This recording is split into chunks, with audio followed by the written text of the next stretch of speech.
네, 시작할게요. 어, 오늘은 그 일렉트리컬 서킷하고 컴포넌트에 대해서 다룰 거예요.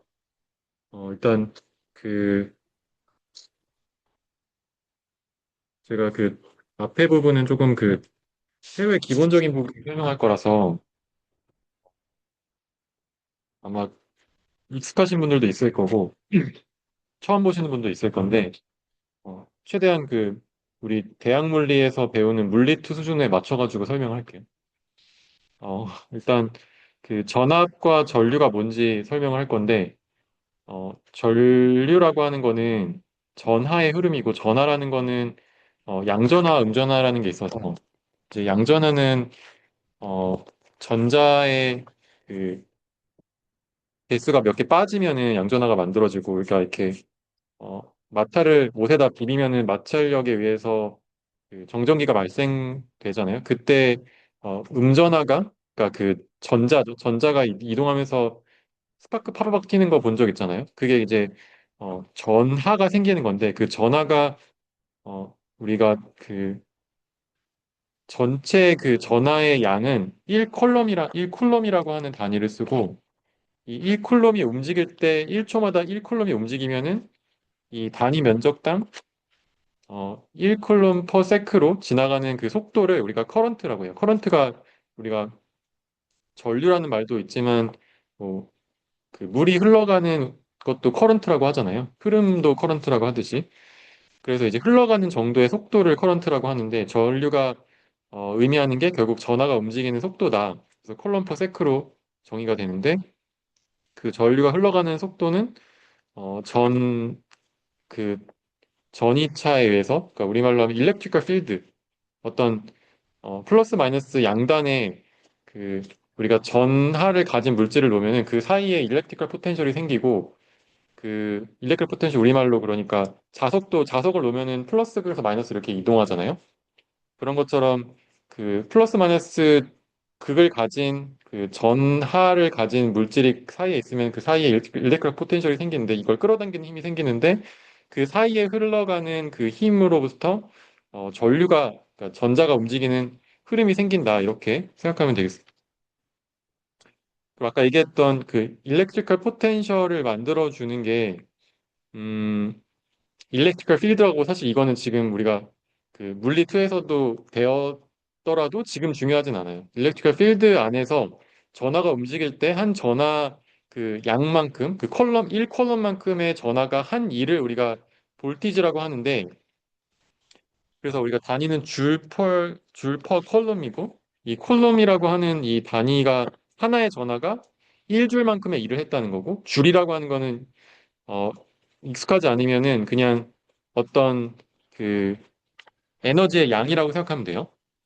그리고 이것도 지금 전혀 중요하지 않고 앞에서도 뒤에서도 이제 안 쓰일 건데 계산할 때 어떻게 생각할 거냐면 우리가 이해할 때 압력이라고 이해할 거예요. 우리가 물을 밀어냈을 때 이 관에서 여기서 일로 물이 관을 통해서 흘러가기 위해서는 양쪽에서 밀어주거나 당겨주는 힘이 필요하거든요. 그걸 우리가 압력이라고 하고 그 압력을 이제 전압이라고 생각하면 돼요.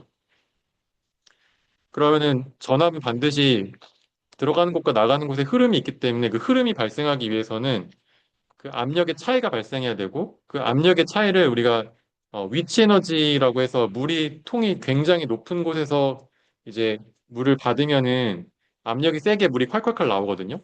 그 압력 그 위치 에너지로부터 발생하는 압력이 전압이랑 같은 거다라고 생각하면 돼요.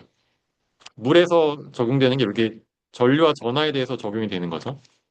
그리고 이제 회로를 이제 처음 보면은 이제 이런 그림이 뭔지 오른쪽에 있는 게 우리가 많이 사용하게 될 이제 그림인데 어 이제 보통은 이렇게 선을 그은 게 우리가 전선을 연결하면은 그 어떤 전선은 물론 저항이 있긴 하지만 보통 전선은 보통 저항이 굉장히 작아가지고 딱 대면은 전기가 굉장히 잘 통하거든요. 그래서 여기는 지금 전류가 굉장히 잘 통하는 우리가 전도체라고 해서 일렉트리컬 커넥션을 만들면 그냥 이건 다 같은 그 전선으로 연결돼 있고 같은 전선으로 연결돼 있으면 전기가 워낙 잘 흐르기 때문에 다 같은 전위를 가져요. 전위라고 하는 거는 이제 볼티지. 같은 전위를 가진다는 거는 어 이거를 이제 여기서 일로 이동시키기 위해서 전하를 이동시키기 위해서 에너지가 안 든다는 거고. 그러니까 그냥 자유롭게 여기를 왔다 갔다 한다는 거예요. 그 전도체 상에서 우리가 전선을 연결하면 전기를 쉽게 빼다 쓰듯이. 그 여기도 지금 이 선으로 연결된 건 다 같은 전위를 가진, 같은 볼티지를 가지는 거고. 그래서 같은 볼티지를 가지는 이 선 녀석들 우리가 노드라고 부르는데 이 녀석들은 그냥 VA라고 하는 어떤 전압을 가지고 여기는 VB라고 하는 전압을 가지는데 여기 그림에 보통 이렇게 그림이 돼 있으면은 이거는 그라운드라고 해서 GND라고 많이 쓰고 보통 이제 그라운드는 마이너스 극을 그라운드라고 얘기하기도 하고 실제로 마이너스 극을 그라운드로 쓰는 경우가 굉장히 많은데 그라운드랑 마이너스 극이랑 분리시켜서 사용하는 경우도 있어요. 예를 들어서 우리 그 여기 보면은 이제 플러스 마이너스 극이 이렇게 있거든요. 그 앞에 문제가 이 앞에 보면 플러스 마이너스 극이 있잖아요. 멀티탭 보면은 거기 보면은 이렇게 튀어나온 거 혹시 보여요? 그 제가 이제 여기 멀티탭 보면은 이렇게 진도처럼 뭔가 나온 거 보여요. 이렇게 뭔가 전극처럼 메탈이 튀어나온 거 있잖아요. 그 확인됐나요? 이제 그게 이제 진짜 그라운드고 진짜 그라운드는 지금 앞에 노출돼 있잖아요. 그 안에 그 또 멀티탭을 보면은 안에 내가 손가락을 넣어도 안 닿게 막혀 있는데 그걸 뚫고 들어가야지 진짜 연결이 되거든요. 앞에 잡고 있는 막이 있어서. 근데 저거는 노출돼 있잖아요. 저거는 노출돼 있는 게 어, 손으로 만져도 전혀 상관이 없어요. 저 선은 이 전력망으로부터 오는 게 아니고 이제 이 건물 전체가 쉐어하는 그 그라운드 그 도선이 있어서 그 도선이 모두 쉐어하는 선이에요.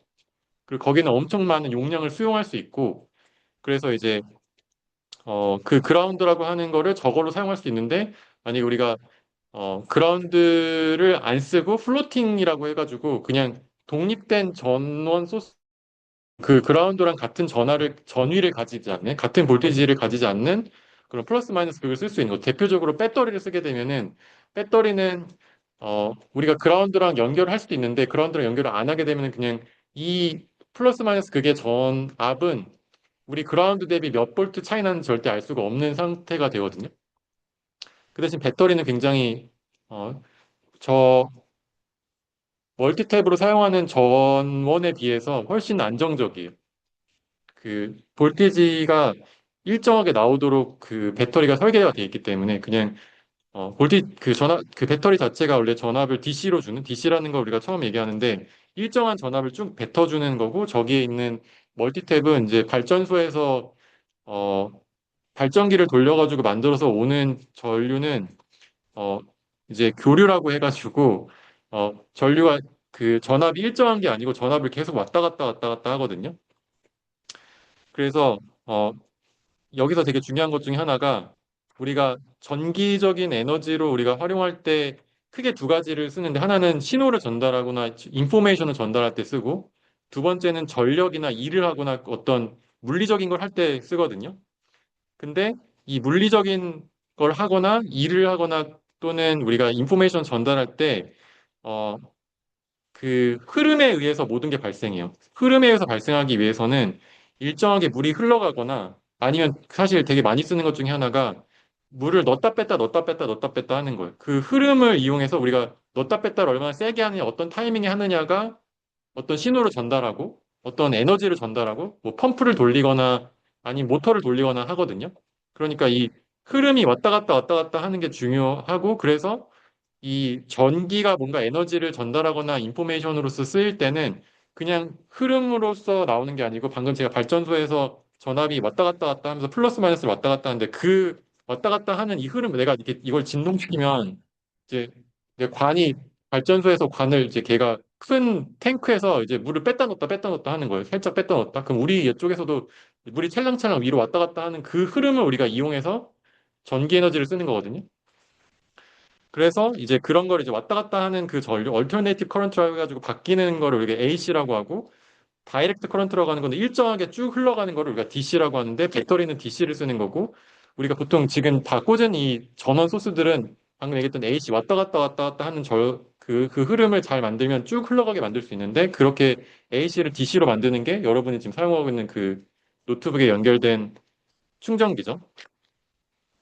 그래서 전압이라고 하는 거는 이 전류를 만들어 주는데 그 어떤 그 양단의 차이에 의해서 발생하기 때문에 항상 전압은 한 점에 의해서 전압이 결정될 수는 없고 그라운드가 정해졌으면 그 그라운드 대비해서 어떤 전압을 가지거나 아니면 지금 이 그림에서 이 높이 대비 여기가 포텐셜이 높은 그러니까 전위가 높은 전압이 높은 여기 위치가 되는 거고 내가 여기를 0이라고 잡아도 여기도 더 지하로 내려가면 이제 더 낮은 전압이 될 수도 있는 거죠. 그러니까 전압이라는 거는 반드시 기준 전압이 있어서 또는 어떤 상대적인 것이어서 이제 그 차이를 얘기해야 된다라는 게 되게 중요해요. 그리고 저항 같은 경우는 전류를 흘려보낼 때 그거를 방해하는 요소고 그래서 음, 저항은 보통 이 관의 두께가 두꺼우면은 전류가 잘 흐르는 것처럼 이 도선의 두께, 그러니까 일렉트리컬 커넥션, 그러니까 어, 어쨌든 그 도선의 두께가 두꺼울수록 실제로 저항이 작고, 왜냐면 흘러갈 수 있는 면적이 넓으니까. 그리고 길이가 길면 더 많은, 그러니까 관이 만약에 길면 더 큰 압력으로 이쪽에서 넣어줘야지 반대쪽으로 물이 나오잖아요.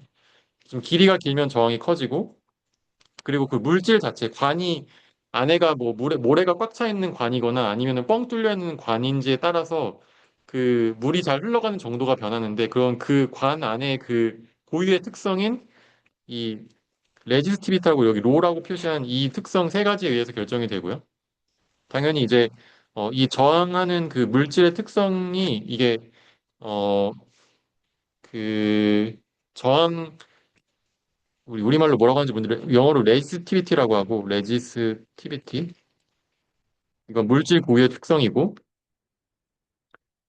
그리고 이 물질 고유의 전류를 방해하는 성분 곱하기, 그다음에 이 길이, 그다음에 그거에 반비례하는 넓이를 곱하면 저항이 된다. 이렇게 생각하면 되겠습니다. 그래서 예를 들어서 우리가 나중에, 센서 같은 거를 얘기할 때 이 식이 사용이 될 건데, 센서의 가장 대표적인 센서 중에 하나가, 스트레인 게이지라는 게 있어서, 이렇게 넓은 평판 위에다가 굉장히 얇은 도선을 이렇게 깔아서 이걸 3차원으로 보면은 도선이 모든 게 2차원, 1차원이 다 사실 자세히 보면 3차원이니까 이 단면을 잘라서 보면 이렇게 생겼거든요. 이게 전기가 이렇게 흐르는 거죠. 근데 얘를 이제 이렇게 누르면 얘가 이렇게 뭔가 종이를 누르면 이렇게 늘어나잖아요. 그 늘어남으로써 길이가 늘어나서 이 길이가 늘어나면 저항이 커지겠죠. 그럼 저항이 커지는 거를 우리가 전압으로 측정해서 그 변형 정도를 측정하는 센서로 이제 활용을 하는 걸 스트레인 게이지라고 하는데 이제 이런 센서에서 이 저항의 정도를 우리가 바꿔가면서 측정할 수 있다. 이렇게 네, 예를 들 수가 있습니다. 그래서 저항은 레지스턴스라고 저항의 크기는 레지스턴스라고 저항을 가진 물질을 이제 레지스터라고 하는데 이제 레지스터는 R로 표현을 하고요. 이제 보통 회로도를 보면 스케매틱이라고 하는데 이 회로도를 보면 R이라고 표시하고 캐패시터라고 하는 게 있는데 캐패시터는 C로 표시하고 인덕터는 L, 다이오드는 D, 뭐 트랜지스터는 Q, 크리스탈은 잘 안 쓰고 점퍼는 뭐 J 이런 식으로 써요. 그리고 기호는 이제 레지스터는 이제 물을 잘 흘러가지 않기 위해서 꾸불꾸불하게 생겼기 때문에 이렇게 생겨 있고 그 다음에 캐패시터 같은 경우는 뒤에 설명하겠지만 어, 이런 식으로 두 개의 그 전기가 잘 통하는 전도체 플레이트를 두 개를 모아 놓으면은 이쪽에서 양전하가 모이면 반대쪽에 음전하가 또는 이쪽에서 양전하면 반대쪽에 음전하가 모이게 되거든요. 그러면은 이거 자체가 에너지를 저장할 수 있고 이제 그거를 캐패시터라고 하는데 그 캐패시터는 이 두 개 플레이트로 생겼기 때문에 이런 식으로 회로도로 표현하고 그다음에 인덕터 같은 경우는 코일인데 코일이라는 건 이렇게 감아가지고 도선을 어떤 기다란 막대 같은 거에다 감아 놓은 거고 그 감아 넣기 때문에 인덕터는 이런 식으로 기호를 표시하고요. 볼테이지 소스라고 해서 전압을 일정하게 주는 우리가 저 지금 충전기 같은 경우 볼테이지 소스인데 이 볼테이지 소스는 이제 플러스 마이너스 이런 식으로 표현하기도 하고 어, 네, 보통 이렇게 표현을 해요. 근데 이제 나중에 DC 같은 경우 이렇게 표현하는데 AC 같은 얼터네이트 커런트 같은 경우 뭐 이런 식으로 플러스 마이너스 표현해서 이런 식으로 표현하는데 이 회로도에서 봤을 때 이 플러스 방향으로 이 배터리의 플러스 또는 우리가 DC 볼티지의 그 DC 전원잭의 플러스가 빨간색이 보통 플러스 방향인데 뒤에서 아마 얘기를 하는지 네, 뒤에 아마 얘기할 거고 마이너스가 이렇게 있으면 그 마이너스에서 플러스로 갈 때 전압이 증가하는 그러니까 여기 일종의 펌프 같은 게 되는 거죠. 우리가 물을 흘려보내 주려면 펌프에서 열심히 일을 하면은 이제 압력이 늘어나서 그쪽 나머지 쪽으로 이제 그 물이 전달이 되잖아요. 그래서 그러면 펌프를 하면 펌프질을 하면 압력이 높아지는 것처럼 이 마이너스에서 플러스 이 볼티지 소스를 지나가면은 전압이 높아지는 거고 그 전압이 높아진 걸 이제 조금씩 쓰면서 뒤쪽에서 좀 전압이 낮아지겠죠. 왜냐면 이 높은 압력을 이제 사용한 녀석들의 그 압력이 점점 줄어들 거니까. 아, 그리고 세미컨덕터나 어떤 소자 같은 경우는 U를 쓰는데 이것도 아마 여러분이 많이 보실 일은 없을 것 같아요. 근데 어쨌든 이런 기호로 이제 스케매틱이라고 하는 회로도에서 사용이 된다는 거고 그 다음에 이제 저항이라고 하는 거는 만약에 물을 이제 이쪽에서 일로 흘려보낼 때 여기에 저항이 있으면은 이걸 또 흘려보내기 위해서는 저항이 또 들 거잖아요. 저항을 느껴질 거니까. 그래서 저항이 병렬로 연결돼 있어랑 직렬로 연결돼 있어라는 말을 우리가 이해할 수 있어야 되는데 이렇게 연결된 건 직렬이라고 하고 영어로 시리즈라고 하고 우리말로 직렬. 그 다음에 만약에 이런 식으로 연결돼 있으면은 이거를 우리가 패러럴 병렬이라고 하고 그리고 물이 이렇게 흘러갈 때 일로 흘러갈 수도 있고 일로 흘러갈 수도 있으니까 여기 R1과 R2라는 저항을 두 개 연결하면 전체적으로 더 잘 흘러가게 되거든요. 그래서 이제 직렬로 연결할 때는 저항이 커져서 이런 식으로 되고 그 다음에 병렬로 연결할 때는 이렇게 쓸 수 있는데 1로 나누가 역수를 취한 다음에 그 역수를 취한 걸 합을 한 다음에 다시 역수를 취한 게 여기에 총 저항이 돼요. 이게 이 양단에서 느끼는 전압, 저항이 이제 R 토탈이라고 쓰고 이거를 이제 이런 식으로 어 그래서 이제 병렬로 연결됐을 때는 음 이거를 우리가 하모닉 썸이라고 한다고 하는데 이 하모닉 썸이라는 단어는 전혀 중요하지 않고 이게 무슨 의미를 가지냐면은 일단 쉽게 이해하면은 여기 이쪽에 있는 저항이 만약에 0.1 킬로 옴이라고 저 저항의 단위를 얘기를 안 했나? 잠시만요. 저항의 단위는 옴이라고 하는 단위를 쓰고요. 이 그리스 기호로 오메가 기호인데 우리 이거 옴이라고 이제 전기에서는 전기전자에서 그렇게 읽고 그리고 이 킬로옴의 킬로는 이제 10의 3승을 곱하는 거죠. 그래서 0.1 킬로옴은 100옴인데 어쨌든 0.1 킬로옴이랑 이게 만약에 100 킬로옴이 있어요. 그러면은 0.1 킬로옴은 저항이 굉장히 작은 거라서 이거는 굉장히 두꺼운 도선일 거고 100 킬로옴은 굉장히 얇은 도선일 거거든요. 그러면 전기를 이렇게 내가 압력으로 밀어주면 대부분 어디로 흘러갈까요? 아마 위로 흘러가겠죠? 0.1kΩ짜리는 두꺼우니까. 글로 물이 막 흘러갈 텐데, 그러면은 여기에 얇은 거 관 하나 더 더해주면 저항이 늘어날까요? 줄어들까요? 줄어들어요. 왜냐면 얘는 이미 다 흘러갈 수 있는데 이쪽으로 조금 더 흘러갈 수 있으니까. 근데 이거를 전체적으로 보면은 얘가 도미넌트 하겠죠. 훨씬 두꺼운 게 하나에 얇은 거 하나 더 더해줘봐야 저항이 얼마나 낮아지겠어요. 그러면 이거를 역수하면은 이제 이 킬로옴 잠깐 지우고 얘는 역수하면 100이고 얘는 역수하면 0.1이죠. 얘가 도미넌트 한 거죠. 위에 게. 그래서 이걸 두 개를 더하면 이제 100 더하기 0.1 하면은 100.1이 되고 이걸 다시 역수하면은 0.99 정도가 되는 거죠. 그러니까 원래 역수였으니까 얘를 역수한 거를 더해서 다시 역수를 취해주면 이 전체 합저항이 나오는 거예요. 오케이? 괜찮나요? 자, 그리고 볼티지 디바이더라는 게 있는데, 볼티지 디바이더는 이제 앞에서 얘기했을 때, 어, 그, 여기에 저항이 변하는 어떤 센서가 있다고 했잖아요. 그 저항이 변하는 거를 보통 이런 식으로 이 저항 표시를 하고 여기다 이렇게 화살표를 표시하면 이게 변한다는 의미예요. 그래서 이게 우리가 뒤에 나오겠지만 가변 저항, 베리어블 레지스터라고 하고, 이건 손으로 돌려가지고 나중에 뭐 이렇게 조이스틱 같은 것도 다 가변 저항을 움직여서 조이스틱이 작동을 하는데, 센서도 이제 저항이 변한 센서는 가변 저항을 생각하면 되고, 가변 저항이 있고, 이제 가변 저항에 있는 저항을 읽으려면 우리가 전압을 재야 되거든요. 모든 신호는 우리가 전류가 아닌 전압의 형태로 우리가 측정을 하고, 그래서 우리가 제가 지난 시간에 얘기했듯이 뭐 아날로그를 디지털로 바꾸고 디지털 아날로그 바꿀 때 그 형태는 모두 전류가 아닌 대부분의 99%는 전압의 형태를 쓰거든요. 그럼 전압을 잴 건데 이 전압을 우리가 측정하기 위해서 이렇게 볼티지 디바이더라는 걸 쓸 수가 있고, 만약에 이쪽으로 이제 제가 V인이라고 하는 아까 5볼트 충전기에 있는 그 5볼트를 걸었다고 해볼게요.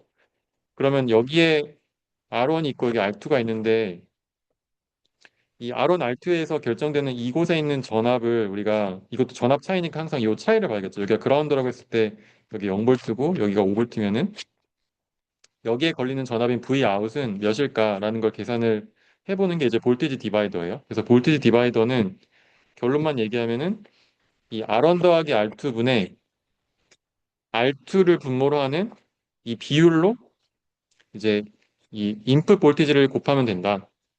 그래서 예를 들어서 얘가 만약에 10kΩ이고 얘가 만약에 30kΩ이면은 여기에 여기에 5볼트면은 여기에 V 아웃은 30kΩ 더하기 근데 제가 이 킬로를 쓰는 건 이게 보통 많이 쓰는 저항이라서 그래요. 보통 뭐 30오hm 써도 되는데 30ohm이라는 건 잘 안 쓰거든요. 30kΩ에다가 10kΩ 더해서 여기에 분모가 뭐죠? 이 R2니까 여기 30kΩ 여기에 V인 이렇게 곱하면 약간 V인이 5볼트니까 근데 이게 결국 비율이니까 이게 10kΩ 여기 00 다 의미가 없고 그냥 4분의 3이잖아요. 그죠? 4분의 3 곱하기 5 해가지고 4.25볼트 뭐 이런 식으로 되겠죠. 맞나요? 아, 4.25가 아닌가? 제 암산을 잘하는 척 했는데 1.25, 4.75인가? 네, 죄송해요. 4.75. 그러니까 5볼트를 4.75로 만드는데 만약에 이 30kΩ이 증가하면 여기에 증가하니까 이 볼티지가 올라갈 거고 만약 얘가 감소하면은 얘가 감소하겠죠. 이 전체적으로 V 아웃이 이런 식으로 센서의 출력을 우리가 V 아웃을 측정하고 그거를 우리가 아날로그를 디지털로 바꿔서 디지털 신호를 우리가 보통 아두이노나 뭐 라즈베리파이나 이런 걸로 이제 보게 되게 됩니다. 오케이? 그래서 이런 개념이 있고 음.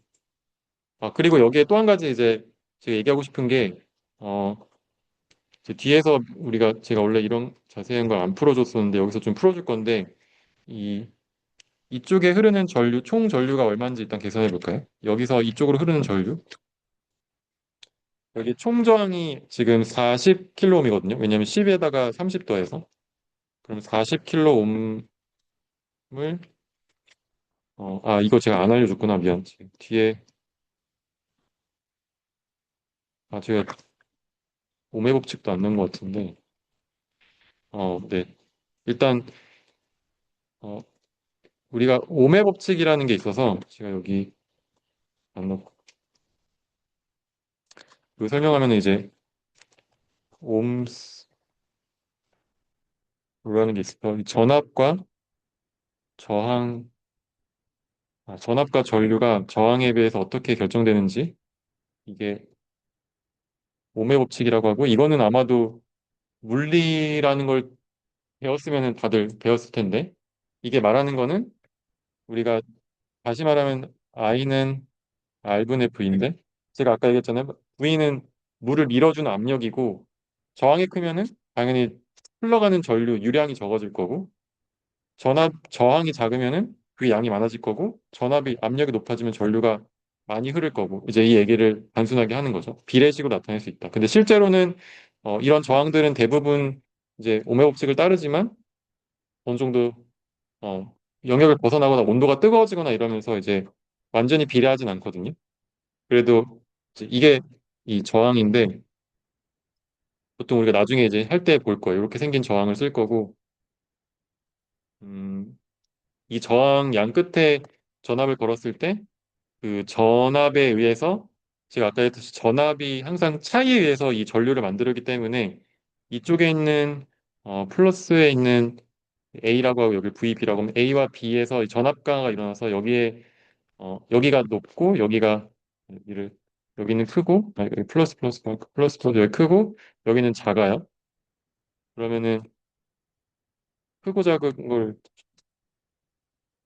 뭐 얘는 크고 뭐 얘는 조금 안 큰데 이렇게 표현할게요. 그러면은 전압이 여기서 떨어지게 되거든요. 이 물의 관을 통과하게 되면은 원래 여기서 엄청 세게 밀었던 게 끝에선 좀 약하게 느껴질 거잖아요. 그래서 이걸 우리가 전압 강화라고 하고 델타 V 또는 볼티지 드랍. 이 델타 V가 IR 여기에 흘러가는 저항에 전류를 곱하는 양만큼의 전압 강화가 일어나게 돼요. 오메 법칙에 의해서 이렇게 전압 강화가 일어나기 때문에 이 전체적으로 아까 오메 법칙을 사용하면은 V는 IR이니까 여기서 I는 R분의 V니까 40kΩ분의 5V니까 여기 전류는 어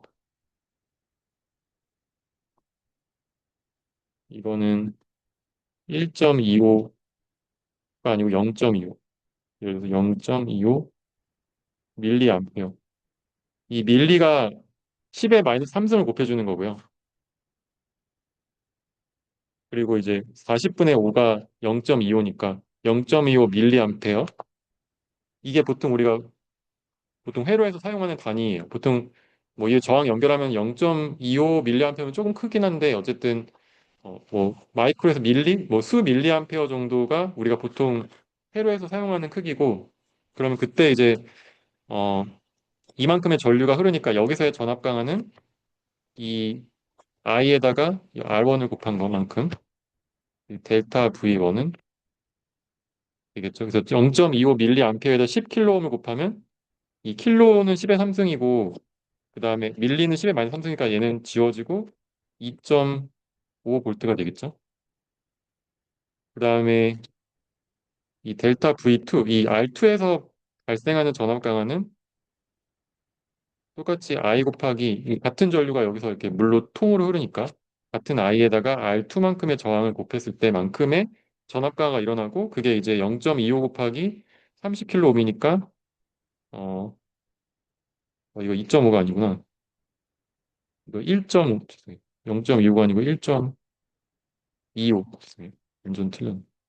1.25 밀리암페어고 0.125 밀리암페어고 그럼 얘가 10을 곱하면 1.25 볼트 1.25 볼트의 전압 강화가 일어나고 여기서는 0.125 곱하기 30 하면은 3.75 죄송해요. 이거 틀렸거든요. 3.75가 아니고 3.75 만큼의 전압 강화가 일어난다. 그러면 이제 여기가 기준이 여기가 0볼트니까 0볼트에서 여기까지 올라가는 게 0.15볼트로 그게 약간 여기서 계산한 거랑 같게 되겠지.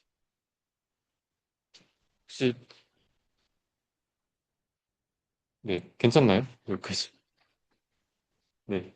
그러면 어 실제로 우리가 그 실습할 때 이렇게 저항이 이렇게 생겼고 여기서 줄이 막 이렇게 있는데 이 줄이 어,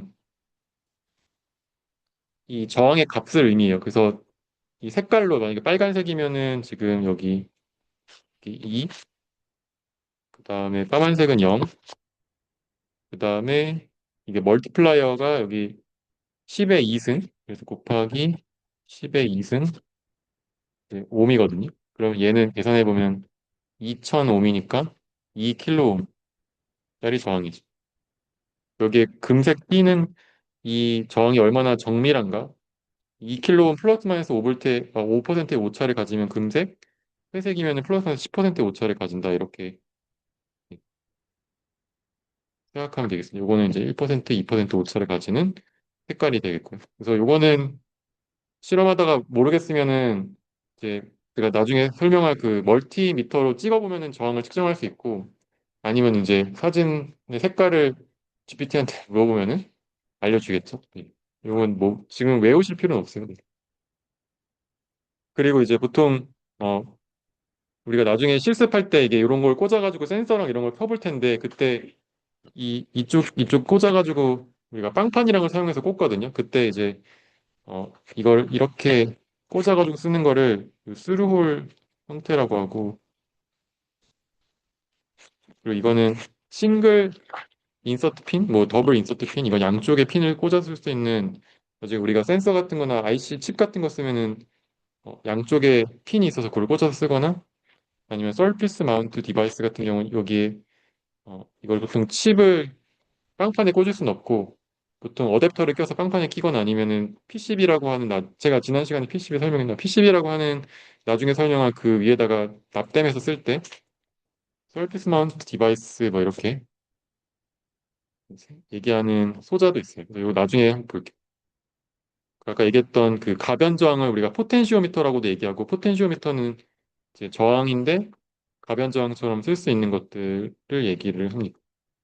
다른 말로 뭐 팟 프리머 뭐 이렇게 얘기하기도 하고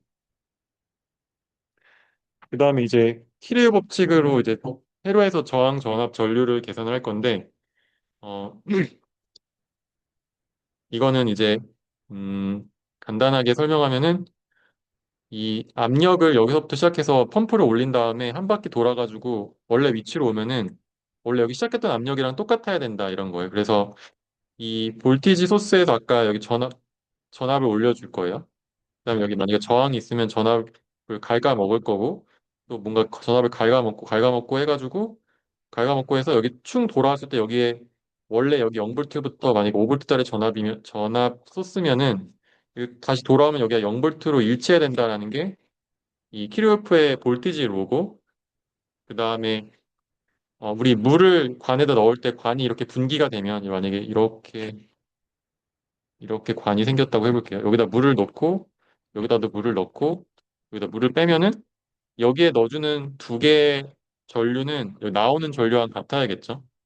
그래서 이 들어오는 전류를 만약에 그냥 양이라고 플러스라고 놓고 나가는 걸 마이너스로 놓으면은 이거의 합이 0이 된다. 반대로 넘기면 I1 더하기 I2가 I3랑 같다라고 이제 얘기하는 게 킬로웨프의 커런트로가 되겠습니다.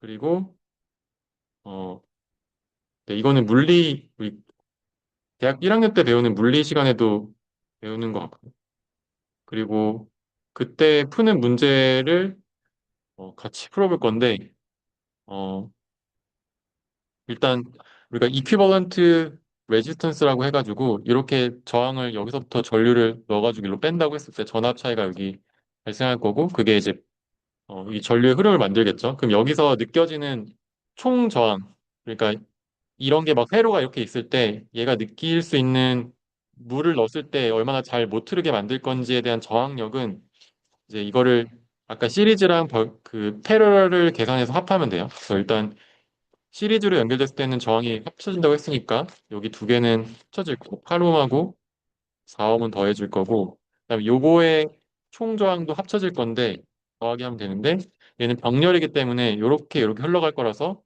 얘가 6옴이랑 3옴이랑 이렇게 있으면 어 얘가 흘러가는 걸 방해하는 정도니까 3옴이 있고 이 3옴보다 조금 더 작은 저항이 생기겠죠. 왜냐하면 위에 분기가 하나 더 생겼으니까. 그래서 그걸 우리 계산해 줄 건데 병렬인 경우에는 6옴 그다음에 이렇게 병렬 표시하고 3옴 이렇게 기호로 표시하기도 해요. 그래서 이거를 계산을 하면 일단 이거 두 개는 12옴이고 이거 아까 병렬 어떻게 계산한다고 했냐면 6분의 1 더하기 3분의 1 한 다음에 그 더하고 그러니까 역수한 다음에 그거에 합하고 그걸 다시 한번 역수해주면 된다고 했었죠. 이거 더하면 6분의 1 더하기 6분의 2분의 1이니까 3분의 2가 되겠죠. 3분의 2 아니 3분의 6이죠. 그래서 이거 계산하면 6분의 3분의 1이니까 3분의 6이라서 2용 이렇게 요거 두 개 합친 거는 아까 얘기했듯이 물의 관이 3옴짜리가 있고 6옴짜리가 있는데 얼마나 진화하기 쉬움냐는 3옴에다 조금 더 낮은 저항이 되겠죠. 그래서 2옴이 되고 두 개 합치면 14옴이다. 이렇게 네, 계산할 수 있겠습니다. 그다음에 어, 키로프의 법칙을 사용해서 이거를 계산을 해볼 건데 음,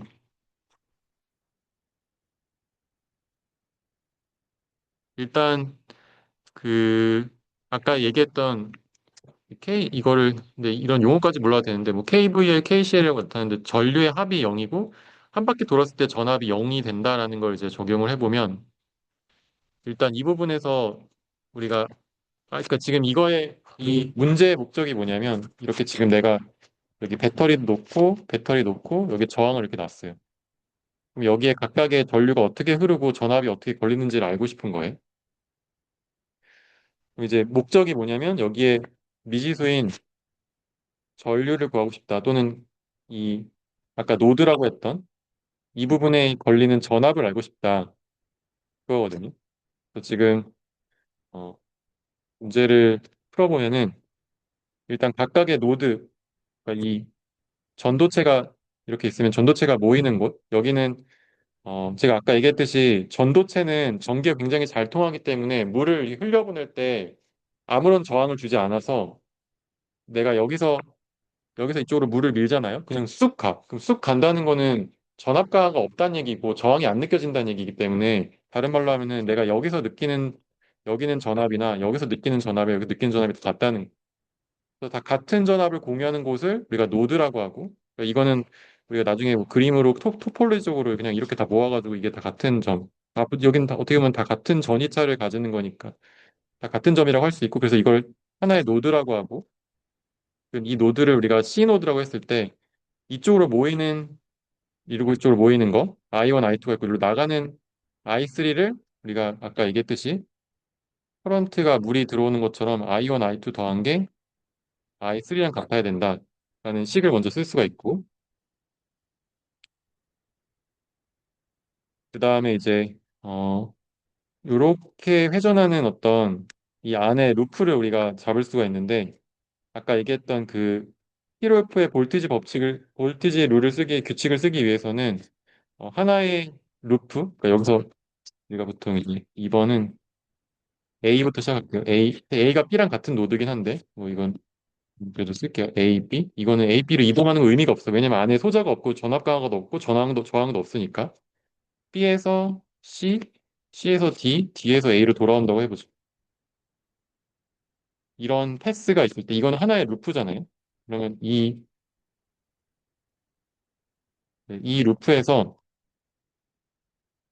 전압이 어떻게 변하는지를 보면은 여기를 우리가 기준 전압을 이제 여기서부터 시작한다고 생각하고 여기서 일로 지나가면 여기 배터리가 있었기 때문에 배터리 표시는 보통 이렇게 얇고 아, 짧고 두꺼운 거를 우리가 마이너스, 얇고 긴 거를 플러스로 잡고 만약 배터리가 두 개 연결됐으면 이런 식으로 표현할 수 있고 이렇게 연결하면 배터리 우리 AA 건전지 두 개, 그러면 AA 건전지가 보통 1점 몇 볼트거든요. 기억이 안 나네. AA 건전지가 1.5볼트인가 1점 몇 볼트인데 두 개 연결하면 3볼트가 되나 이럴 거예요. 내가 볼티지를 높이기 위해서 AA 건전지 두 개를 붙인 거지. 그럼 여기보다 여기가 전압이 높아지겠죠. 더 펌프처럼 여기가 펌프니까 펌프가 이게 밀어낸 힘이 생긴 거지. 힘이 생겨서 일로 이제 전류를 밀어낼 수 있어. 그러면은 여기서 10볼트만큼 일단 올라갔고 전압이. 그 다음에 여기서 일로 지나갈 때는 I1이 이 크기라고 했기 때문에 I1만큼의 크기가 일로 지나가려면 전압 강화가 6옴 곱하기 I1만큼의 전압 강화가 일어난다고 했었죠. 전압 강하니까 6 곱하기 I1이 되고요. 그 다음에 이게 기름이 아니고 물이 모여가지고 이렇게 흘러서 여기 I3가 흘러서 가니까 여기서 I3가 흘러간다는 거는 I3에 의해서 그리고 이 옴에 의해서 전압가가 또 일어난다는 거지. 2 곱하기 I3만큼 전압가가 일어났을 때 이제 여기 10볼트에 다시 처음으로 오는 거니까 뭐야.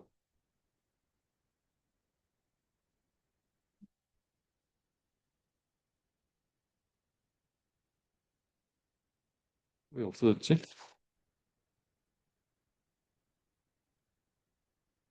다시 쓰라는, 다시 설명하라는 얘기인 그래서 여기 다시 한번 설명할게요. I1만큼 전압가가 이쪽으로 흘러가니까 10V 올라갔던 게 0에서 0이라고 생각해요. 여기 0부터 시작해서 10V 올라갔던 게 떨어질 거고 6I1만큼 떨어질 거고 여기선 자꾸 없어지지?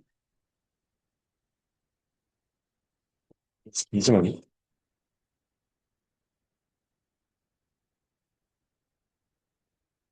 일기 이 부분이 잘 이해가 안 가요?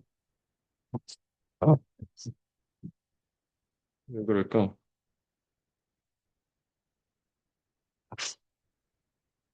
6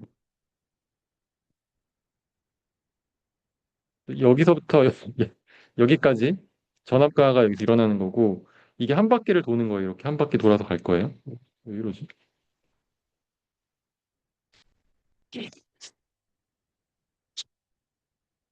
네, 한 바퀴 돌 거고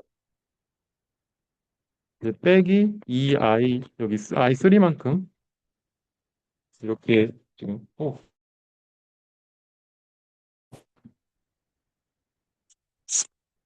네,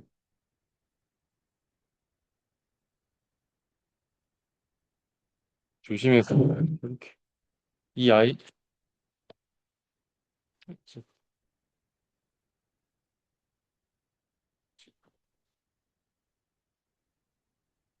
어 절대 이해가 안 가는 부분이에요. 잠시만 마지막 한 번만 다시 트라이 보고 어?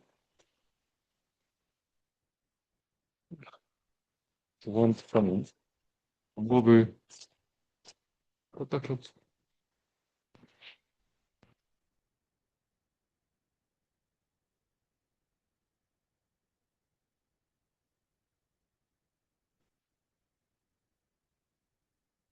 역시 껐다 키는 게 최고예요.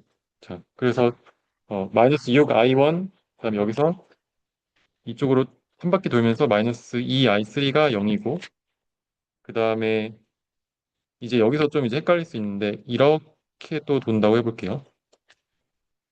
이렇게 돈다고 했을 때 어, 여기서 시작한다고 해볼게요. 여기서 시작하면은 이만큼의 전압가가 일어나죠. 그러면은 3번 아까 여기 2번 3번을 볼까요? 3번에서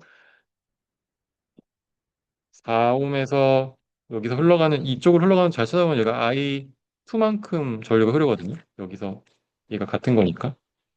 전압강하니까 마이너스 4I2만큼 전압가가 일어나고 근데 이게 지금 배터리가 뒤집어져 있어가지고 이쪽으로는 전압이 올라가는데 제가 이쪽으로 흘러간다고 생각했을 때 전압이 떨어지기 때문에 마이너스 14만큼 낮아지고 그 다음에 여기서 이렇게 흐르는 거는 I1의 반대 방향이니까 어, 이쪽 방향은 마이너스 I1이고 마이너스 I1만큼의 전류가 흐를 때 6옴에 의해서 전압가가 일어나니까 마이너스에 마이너스 한 번 더 붙여서 플러스 6I1이 되고요.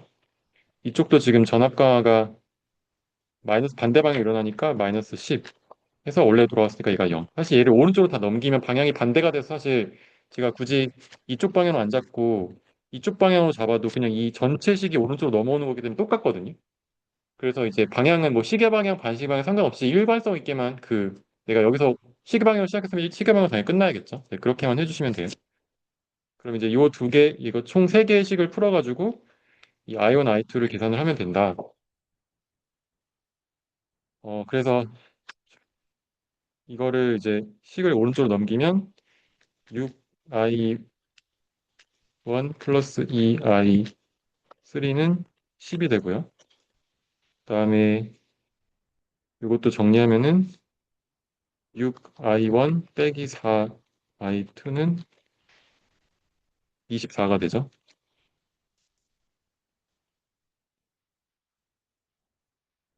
그리고 i3가 i1 더하기 i2였기 때문에 여기다 i1 더하기 i2를 더하면 더하고 대입해주면은 6i1에다가 그냥 바로 암산으로 더할 수 있죠. 그러면 이거 두 개 더하면 8i1 더하기 2i2 10이고, 그 다음에 요식이랑 요식이랑 이제 미지수가 두 개고 식이 두 개니까 계산해주면 되겠습니다. 요거 지금 계산해보면 요거를 없애는 게 좋을 것 같아서 얘를 없애기 위해서 이걸 반으로 나눌게요. 요거를 3번씩을 반으로 나누면 3i1 빼기 2i2는 10이고, 그럼 이제 이 2번씩하고 얘를 3번씩으로 했을 때 이거 두 개를 더하면 2번 더하기 3번을 하면 11i1이고, 얘 나머진 얘는 지워지고 22가 되고, 그래서 i1은 2A고 i1 2A를 여기다가 넣으면 이걸 이쪽으로 넘기면 되니까 이 i2는 마이너스 6이 돼서 i2는 마이너스 3A.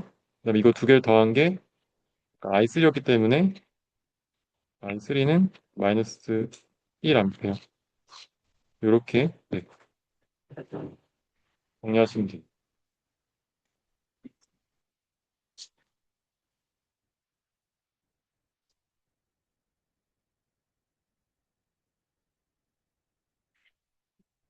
이거를 이제 풀어보신 분도 있고 안 풀어보신 분도 있으니까 리마인드 차원에서 다시 한번 했고요.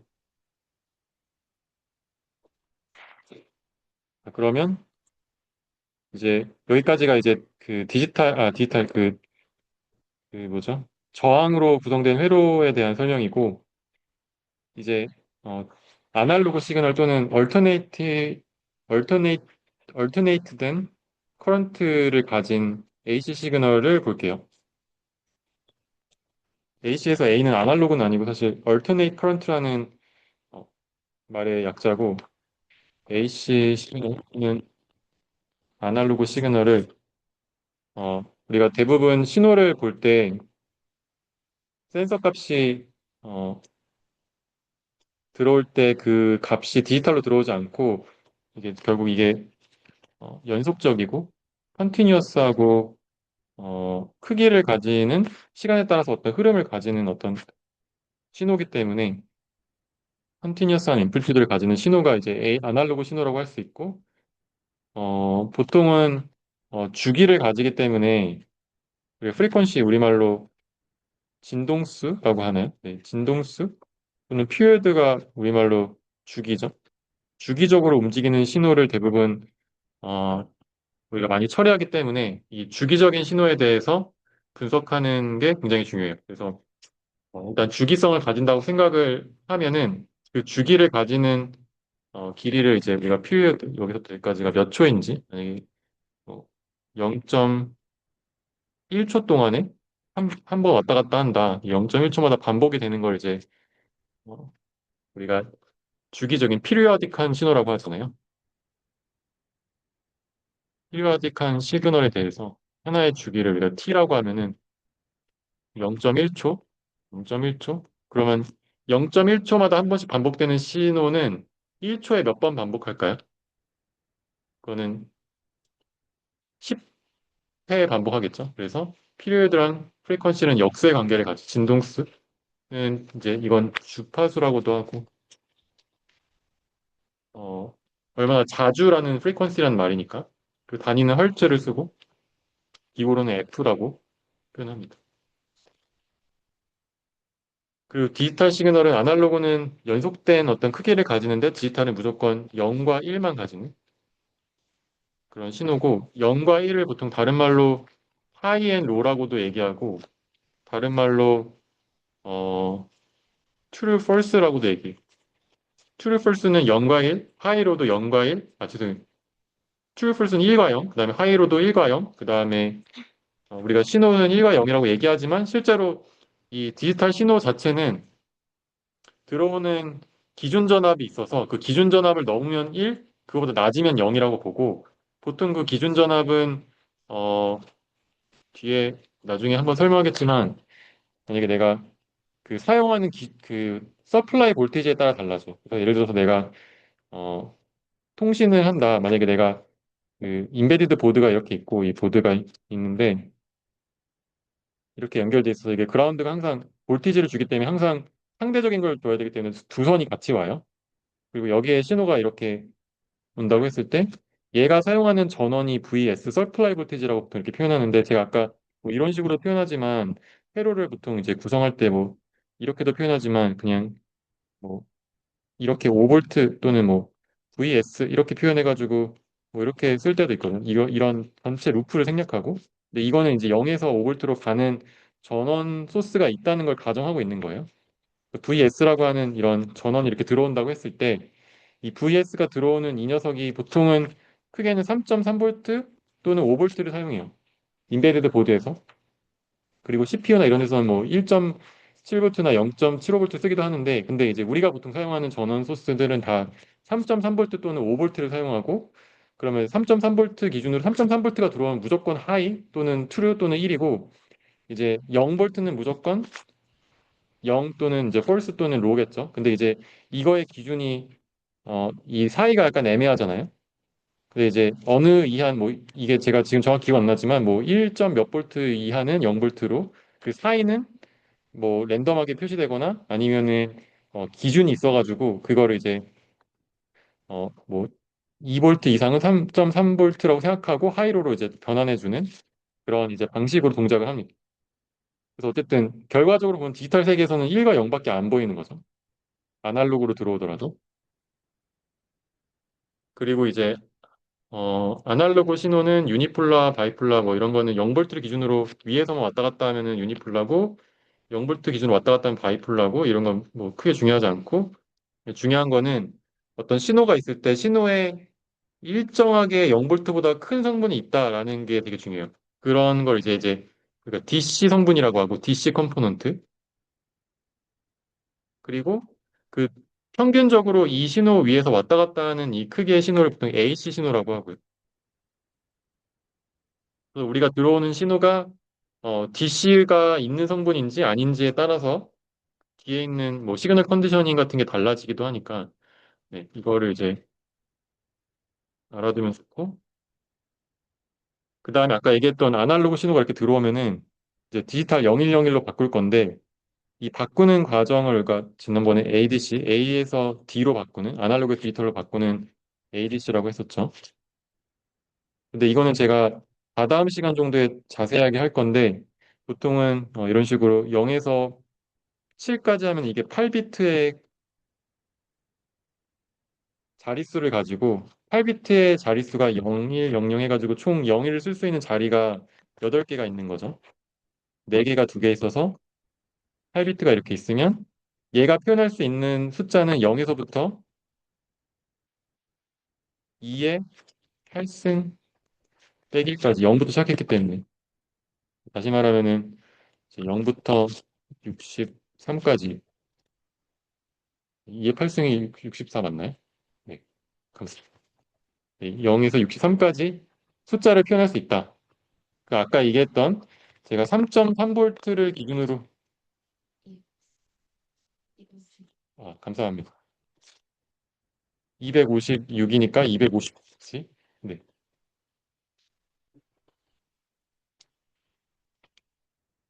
이해하죠? 네. 그래서 어, 이렇게 0에서 255까지의 자릿수를 표현할 수 있는 숫자가 있으니까 만약에 3.3볼트 기준이라고 하면 3.3볼트가 들어오면은 255, 0볼트가 들어오면은 0.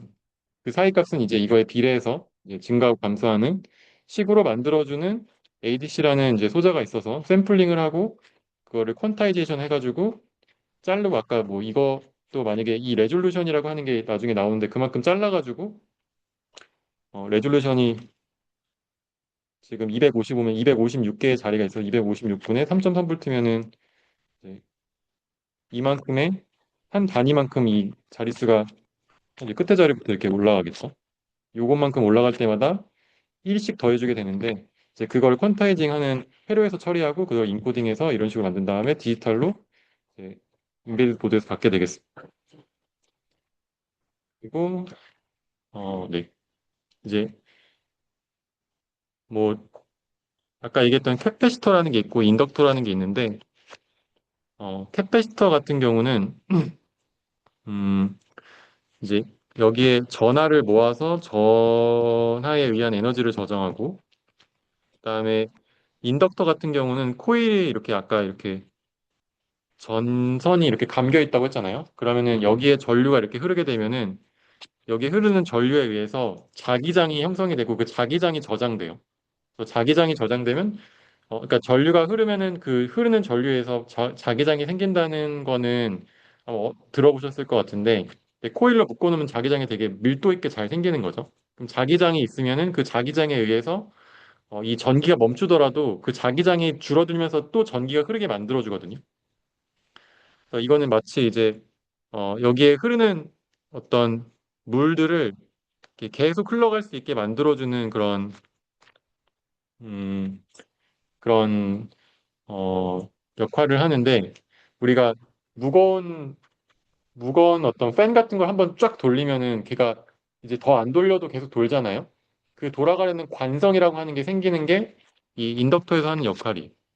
한번 돌리면은 내가 더 이상 전류를 안 넣더라도 이 계속 회전할 수 있게 물을 흘려보낼 수 있게 해주는 역할을 하게 됩니다.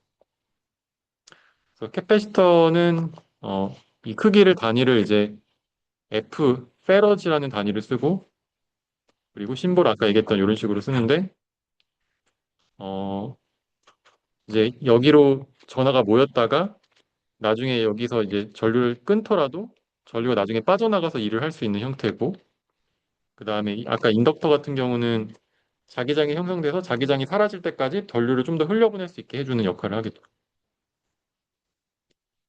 음, 이제 이거는 그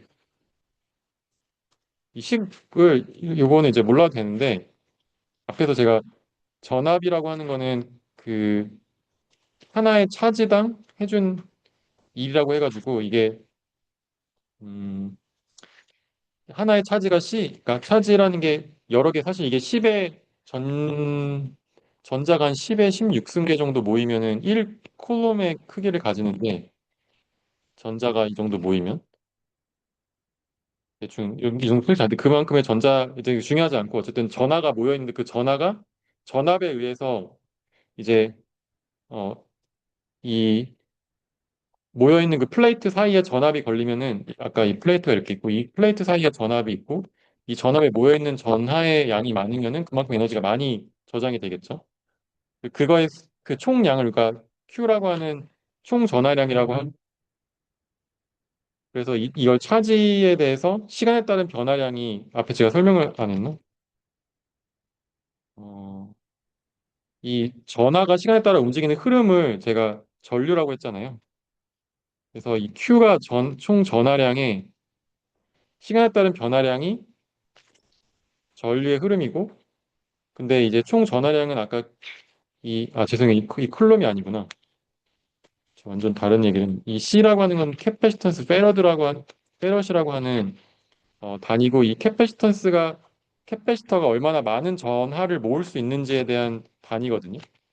이 캐패시터의 크기 용량과 거기에 걸린 볼티지의 곱이 거기에 쌓인 전하 총량이고 이게 이제 볼티지가 시간에 따라 변할 수 있기 때문에 이 정전 용량이라고 보통 페럿이라고 하는 이 캐패시턴스, 죄송해요. 이거 캡시라는 캐패시터가 가지는 이 저장을 얼마나 많이 할 수 있는지의 용량이 캐패시턴스인데 캐패시턴스는 보통 상수고 거기에 V를 곱하면 얘가 Q가 되는데 이 총 여기에 저장된 전하량이 되는데 그게 시간에 따른 변화량이 아까 이 Q를 미분하면 얘가 전류라고 했었죠. 얘가 전류고 그게 결국 C는 상수고 전압이 얼마나 바뀌느냐에 따라서 전류가 결정이 됩니다. 그래서 여기 흐르는 전류는 전압의 변화에 의해서 생긴다. 사실 이게 무슨 말인지 이해할 필요 없고 그냥 이렇게 생각하면 돼요. 여기에 막이 이렇게 있고 반이 이렇게 있어요. 근데 이제 캐패시터는 물을 그냥 이렇게 흘려보낼 수가 없어. 항상 항상 아까 제가 얘기했듯이 A식에 의해서 이걸 밀었다가 당겼다 밀었다 당겼다 하면서 그 흐름을 내보내거든요. 물을 계속 보내는 게 아니고 당겼다 밀었다 당겼다 밀었다 하면 저쪽에 출렁출렁한 이쪽에 출렁출렁한 저쪽에 출렁출렁하는 게 전달이 되잖아요. 그 출렁출렁함을 전달하는 그 막의 역할을 하는 게 이 캐패시터예요. 그래서 출렁출렁함을 전달하기 위해서 뭔가 변화가 있어야 되잖아요. 시간에 따라서. 그 시간에 따른 변화가 이 볼티지의 변화인 거지. 압력이 내가 밀었다 당겼다 밀었다 당겼다는 압력이 변화하는 양이 결국 그 전류가 흘러가는 양의 총량이다. 그 전류라는 거는 이렇게 전류도 똑같이 이렇게 밀어졌다 내려왔다 밀었다 내려왔다 하는데 그게 엄청 세게 밀었다 엄청 세게 다시 당기면은 그만큼 전류가 많이 흘러갔다 많이 내려갔다 하니까 그거의 양에 비례해서 전류가 생기는 거고 그리고 이제 어 사실 이게 방금 이렇게 보통 커런트 이렇게 왔다 갔다 할 수도 있는데 보통 한 번만 쭉 밀는 경우를 우리가 보통 물리 시간에 풀거든요. 그래서 만약에 시간에 따라서 여기 총 이제 볼티지가 이런 식으로 쌓이는 한 번 쭉 밀어주는 이게 커런트를 쭉 해서 커런트가 쭉 들어가면은 이 들어간 커런트에 의해서 이 캐패시터에 막 이게 전하가 쌓일 텐데 점점점 넣다 보면 꽉 차가지고 더 못 밀잖아요. 우리가 막이 있으면 쭉 넣으면 더 안 들어갈 거잖아요. 이제 그 올라가다가 올라가다가 멈추게 되는데 이제 이게 아까 얘기했던 그 막이 꽉 차는 현상이 되는 거고 그게 이제 이 전류를 우리가 시간에 따라서 전압이 변화하는 걸 했을 때 이거를 이제 적분을 하면은 이제 이 전류를 시간에 따라 적분하면은 처음에 이제 마이너스 무한대부터 계산하는 거를 이제 그냥 초기값 V 제로라고 놓고 그냥 이걸 0부터 적분한다고 생각하면 되고 그거를 전류를 아까 이걸 이제 적분하면은 dV dt는 C분의 I니까 I에 대해서 우리가 시간에 따른 적분을 하게 되면은 V가 C분의 1에다가 I의 총 적분값이 나오겠죠. 그래서 어 이제 너 처음에는 전류가 잘 들어가다가 이제 쭉 해서 이제 고정이 되게 되는데 그 총 최후의 이제 전압을 이런 식으로 점점 좀 증가하는 걸로 볼 수 있는 거죠. 네, 그래서 뭐 전류는 전압에 따른 전압을 시간에 따른 변화로 나타내서 이제 캐패시터 같은 걸 표현할 수가 있고 그리고 이제 캐패시터 이거는 그냥 넘어갈게요. 이거는 넘어가고 이게 사실 실제 우리는 약간 실제로 사용하는 게 중요하기 때문에 우리 수업에서는 이제 DC 커플링, 디커플링이라는 걸 하는데 아까 제가 여기 신호가 이런 식으로 DC 신호가 들어오는 경우가 있을 수 있는데 이걸 우리가 없애고 싶을 때가 많이 있거든요. 그럼 없애고 싶을 때 어떻게 없애냐면은 아까 AC만 통과시키는 이 막을 중간에 연결해 주면 돼요. 그러면은 쭉 미는 거는 어차피 그 쭉 밀면서 들어가는 성분은 이제 아까 얘기했던 세츄레이션 돼가지고 막혀가지고 더 이상 안 갈 거고 왔다 갔다 왔다 갔다 하는 성분만 전달이 돼요. 그래서 캐패시터를 지나면 이 왔다 갔다 하는 성분만 이제 남게 되고요. 그래서 이거는 DC를 디커플링 한 거죠. 그리고 캐패시터의 종류는 뭐 이런 식으로 세라믹 뭐 이런 거 있는데 시간이 없으니까 그냥 뭐 이렇게 여러 가지 폴리머로 만들기도 하고 일렉트로라이트로 만들기도 하고 뭐 반도체나 뭐 배터리 배우는 사람들은 이렇게 배터리 팩 만들어서 말아가지고 만드는데 그런 거랑 비슷하게 생겼고요. 종류가 여러 가지가 있다. 특성이 있는데 뭐 이거는 우리는 크게 신경 안 쓰고 제가 준 거 그냥 쓰면 돼요. 실습할 때는. 네. 그리고 인덕터 같은 경우는 커런트의 시간에 따른 변화량이 전압에 비례하게 되는데 인덕터는 아까 이렇게 말아놨을 때 이 이 안에서 한번 쫙 밀면은 이래서 제가 보통 이제 기계에서는 플라이 휠이라고 하는 게 있는데 이거는 이제 아까 얘기했던 팬이 있으면 팬을 한번 쫙 돌리면 이제 혼자 계속 돌잖아요. 그거 이제 기계적으로는 플라이 휠이라고 하는데 플라이를 한번 쫙 돌리면은 그 한번 돌리기 위해서 저항이 크면은 어 굉장히 질량이 큰 거죠. 근데 한번 돌려놓으면 계속 돌잖아요. 그래서 그만큼 이제 저항이 큰 게 이제 이 L에 비례하는 거고 질량이 큰 게.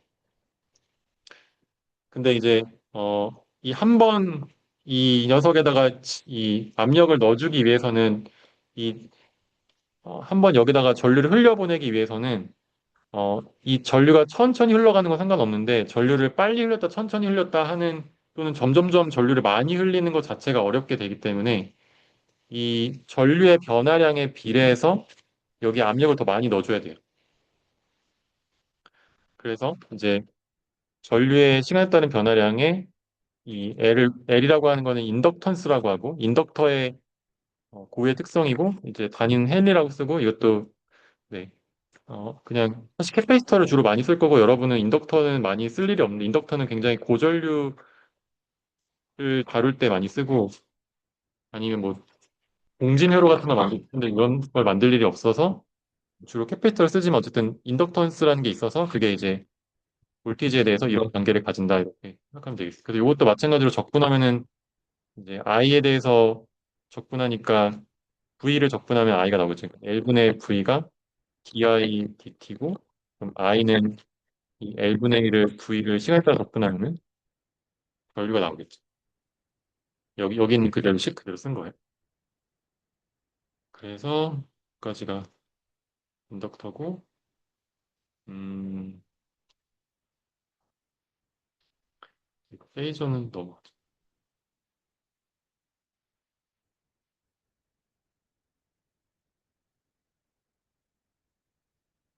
제가 추가한 슬라이드는 좀 욕심을 부린 것 같은데 잠시만요.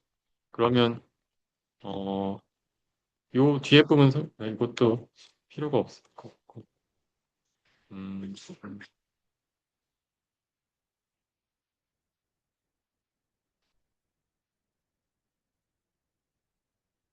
이제 회로도를 좀 볼 줄 알겠어요. 만약에 어, 뭐 이렇게 생기거나 했을 때 전압이 이 전선을 따라 들어가는데 전압이 높은 곳에서 낮은 곳으로 흐른다. 그 정도만 알아도 뭐 이런 회로도를 사실 볼 필요는 없고 이제 핀 같은 거 꽂고 이제 이런 회로에서 어, 네, 의미를 좀 알면 되는데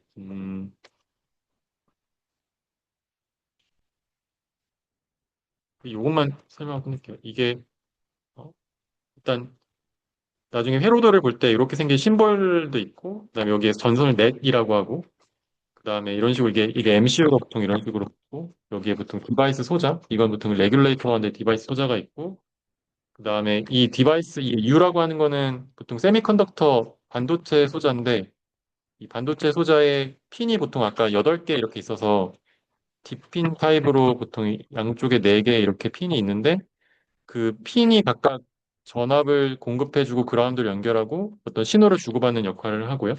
그때 이 CS라고 하는 거는 칩 셀렉트, 이 칩을 선택할 때 여기 입력으로 넣어주는 거고 클락이라고 하는 거 제가 전에 설명했잖아요. 이렇게 왔다 갔다 왔다 갔다 하는 신호를 이용해서 보통 디지털 신호로 변환하기 때문에 클락을 여기서 받아줄 수가 있고 출력으로 나오는 거고 여기 동그라미 치거나 여기 이런 식으로 친 거는 이걸 인버팅 한다고 해서 뭐 논리 회로에서 보통 플러스를 마이너스 또는 뭐 트루를 홀수를 바꿀 때 쓰는 이 아웃은 반대 신호가 나오겠죠. NC는 그냥 안 쓰는 선이 이걸 그냥 패키지 자체가 핀이 7개밖에 안 필요한데 8개를 쓰기 때문에 이렇게 쓰는 거고 그라운드랑 VCC는 파워 아까 제가 VS 서플라이 볼티지라는 말도 쓰고 VCC라는 말도 쓰고 VDD라는 말도 써요. 이거는 이제 상황에 맞춰서 쓰면 되고